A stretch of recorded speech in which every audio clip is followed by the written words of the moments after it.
Chicken দিয়ে ঝাল পিঠার একদম নতুন আর ইউনিক একটা রেসিপি নিয়ে আপনাদের সামনে চলে এসেছি। আসসালামু আলাইকুম।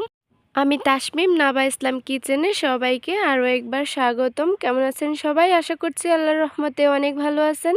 আমি কিন্তু আজকে একদম সিম্পলভাবে আপনাদেরকে ঝাল পিঠার একটা রেসিপি নিয়ে চলে এসেছি। আর এই পিঠাটা খেলে কিন্তু আপনারা স্বাদ মনে রাখবেন আজীবন। আর একটা ইন্টারেস্টিং ব্যাপার হচ্ছে, এই পিঠাটা তৈরি করতে কিন্তু খুব একটা ইনগ্রেডিয়েন্টস লাগে না। আপনার হাতের কাছে থাকা কিচেনে যেইগুলো উপকরণগুলো থাকে সেগুলো দিয়ে আপনি তৈরি করে ফেলতে পারবেন। তো চলুন দেখিয়ে দিচ্ছি কীভাবে এটি তৈরি করবেন। প্রথমে আমি মাত্র 2 টুকরো চিকেন নিয়েছি, আপনারা দেখতেই পাচ্ছেন।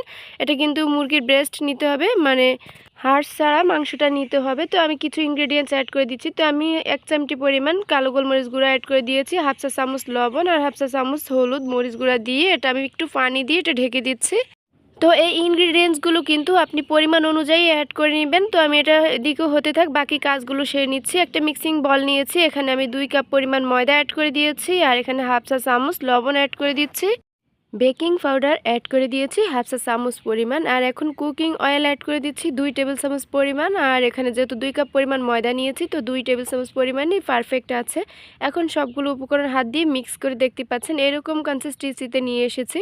তো এরকম মুট করলে কিন্তু এটা দলা পেকে যাবে, বুঝতে হবে পারফেক্ট আছে। এখন আমি অল্প অল্প করে পানি দিয়ে একটা সফট ডো তৈরি করে নিচ্ছি। আর বুঝতে হবে এটা কিন্তু নর্মাল পানি ছিল, এটা কোনো গরম পানি ছিল না। আর এরকম একটা ডো তৈরি করে এটা একটা সাইডে রেখে দিচ্ছি। আমি চলে যাচ্ছি আবার কিচেনে। দেখতেই পাচ্ছেন মাংসটা একদম সুন্দরভাবে সেদ্ধ হয়ে গিয়েছে আর যে পানিটুকু দিয়েছিলাম সেটাও শুকিয়ে গিয়েছে। আমি এগুলো উঠিয়ে নিচ্ছি।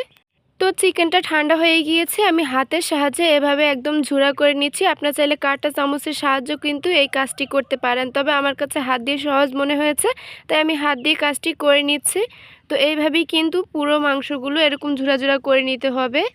এখন দেখতেই পাচ্ছেন কতটা ঝুরা ঝুরা হয়েছে, এটা সুন্দরভাবে সেদ্ধ হলেই কিন্তু এইরকম হয়ে যাবে। এখন কিছু ইনগ্রেডিয়েন্টস অ্যাড করে দিচ্ছি। তো আমি আলু পেস্ট করে নিয়েছি, দেখতেই পাচ্ছেন সেদ্ধ করা আলু। এখানে আমি হাফ কাপ পরিমাণ দিয়েছি, কাঁচামরিচ কুচি দিয়েছি 2টি আর এখানে বড় সাইজের একটি পেঁয়াজ কুচি দিয়েছি, লবণ দিয়ে দিচ্ছি হাফ চা চামচ, হলুদ গুঁড়া দিয়ে দিচ্ছি হাফ চা চামচ, মরিচ গুঁড়া দিয়ে দিচ্ছি হাফ চা চামচ। ঝালটা কিন্তু অবশ্যই আপনার টেস্ট অনুযায়ী অ্যাড করে নেবেন। আদার পেস্ট হাফ চা চামচ, রসুনের পেস্ট নিয়েছি হাফ চা চামচ, জিরার পেস্ট নিয়েছি হাফ চা চামচ। আমি প্রতিটি ইনগ্রিডিয়েন্টস কিন্তু হাফ চা চামচ করে নিয়েছি।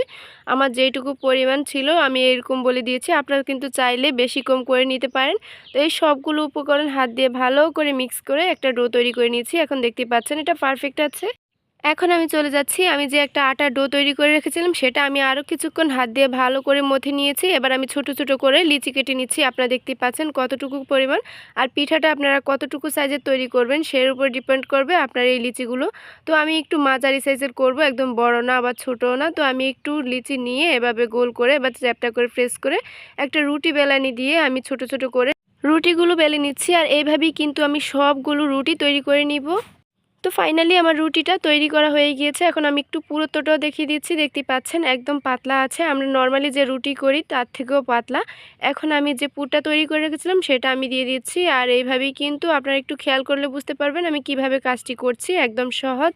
পুরটা আমি একটা সাইডে দিয়ে এবার অপর সাইডটা এইদিকে এনে এটা আমি সিল করে দিয়েছি আর হাত দিয়ে একটু চেপে চেপে একদম গর্ত করে নিচ্ছি। আপনারা দেখতে পাচ্ছেন এবার আমি সাইডটা ভালো করে মুড়িয়ে দিয়েছি আর দেখতে পাচ্ছেন সুন্দর একটা ডিজাইন তৈরি হয়ে গিয়েছে। তো একইভাবে কিন্তু আমি আরও একটা আপনাদেরকে দেখিয়ে দিচ্ছি।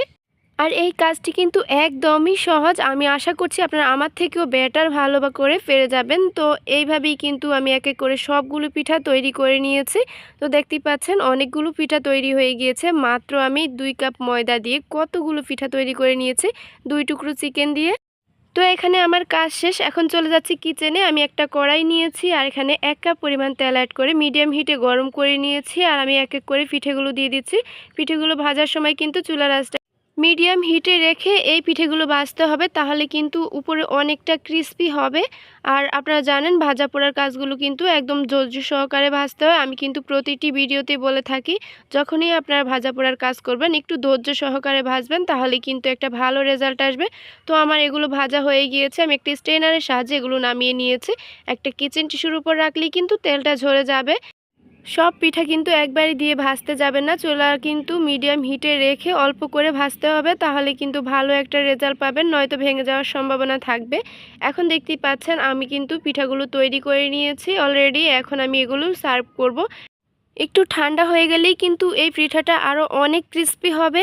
আর এখন আপনাদের সাথে একটু ভেঙে শেয়ার করছি এই পিঠাটা কত পারফেক্ট হয়েছে। দেখতেই পাচ্ছেন উপরে কিন্তু অনেক ক্রিস্পি, আর এই লেয়ারটা কিন্তু অনেকটাই খাস্তা, আর ভিতরে পুরটা কিন্তু খেতে একদম ফার্স্ট ক্লাস হয়েছিল। চিকেনের এই ঝাল পিঠাটি কিন্তু অবশ্যই একবার বাসায় ট্রাই করে দেখতে পারেন। আর এটা কিন্তু অতিথি আপ্যায়নের জন্য একদম পারফেক্ট একটি পিঠা। যারা মিষ্টি খেতে চান না তারা কিন্তু অবশ্যই এই পিঠাটি ট্রাই করে দেখতে পারেন। তো ভিডিওটি ভালো লেগে থাকলে অবশ্যই সাবস্ক্রাইব করবেন। আল্লাহ